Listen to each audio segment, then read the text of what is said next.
Welcome to today's Explainer. We're jumping right in today to explore an absolutely epic transformation, Siddhartha Gautama, the hero's journey to enlightenment. You know, the 6th century BC was this period of intense religious turmoil in India, and out of that era emerged a figure who went from being a deeply privileged prince living in an actual golden cage to an enlightened sage who fundamentally changed the spiritual landscape of the world. So let's trace exactly how that happened. Okay, let's dive into this. How does a prince who literally has everything just leave it all behind? I mean, this is the profound mystery sitting at the absolute center of his journey. Human nature usually dictates that we hold on to power, wealth, and comfort with a really tight grip, right? Yet here is a man who possessed the ultimate worldly peak. We're talking a royal kingdom, immense wealth, a family, and he voluntarily walked away from the whole shebang into the wilderness. So, what actually drives a person to do that?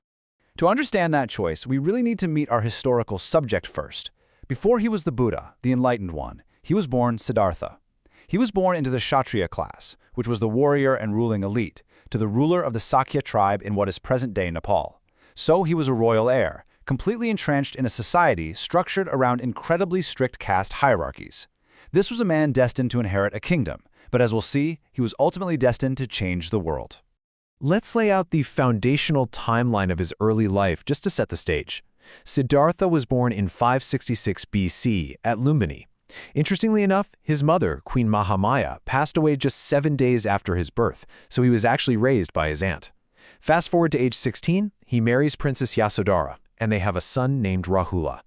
For nearly 3 decades, right up until the age of 29, he lived a fairly conventional, albeit highly elevated, royal life.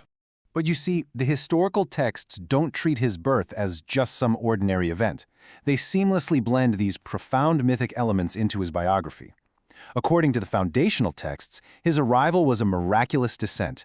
It says that the Bodhisattva, which is a being destined for ultimate enlightenment, gave his final teaching in the Tushita Pure Land, placed his crown on the future Buddha, and descended to the human realm. He's said to have entered his mother's womb in the form of a majestic white elephant with 6 tusks.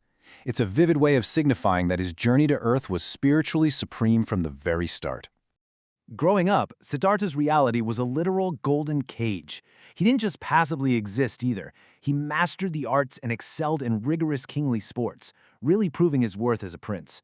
By 29, he's taking charge of his royal duties.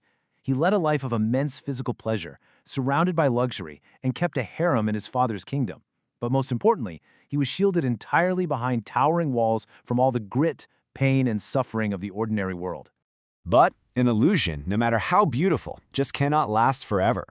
The inciting incident of his entire life happened during a seemingly innocent drive outside those towering palace walls. For the very first time, this sheltered prince witnessed the raw reality of the human condition. He saw 3 jarring sights: an old man, a sick man, and the body of a dead man. His sheltered illusion completely shattered in that moment. He suddenly realized that his youth, his health, and his very life were incredibly fragile. The whole cycle of existence was revealed to him as something filled with inevitable decline and sorrow. And this brilliantly illustrates the sudden, radical shift in his life's trajectory. The prince, who was once steeped in kingly sports and ultimate pleasure, just vanished. In his place, an ascetic emerged. Deeply discouraged by worldly life, he left his father's kingdom entirely behind. He physically severed his ties to royalty by cutting off his hair and putting on the simple robes of a monk, actively seeking out spiritual instruction from the prominent sages of his time. Now, the crucial point to remember here is that Siddhartha didn't just gently dabble in spirituality, he threw himself into it with absolute terrifying intensity. 6. That is the number of agonizing years Siddhartha sought wisdom through the absolute extremes of physical deprivation. Beside the Naranjana River, he and 5 companions practiced incredibly severe austerities. He literally starved himself and pushed his physical body to the absolute brink of death, desperately hoping that punishing the flesh would somehow liberate his mind. But, spoiler alert, it didn't work. After 6 years of near starvation, he had a massive, critical realization. It was not possible to attain the highest wisdom through asceticism alone. Just as his past life of extreme royal indulgence was a dead end, this new life of extreme deprivation was also a trap. Starving the body only weakened the mind. He realized he needed to walk a middle way, basically avoiding the extremes of both sensual indulgence and self-mortification to truly see clearly. This realization brings us right to the climax of his journey. Siddhartha traveled to Bodh Gaya, prepared a seat beneath the Bodhi tree, and made a fierce vow not to rise until he attained ultimate enlightenment.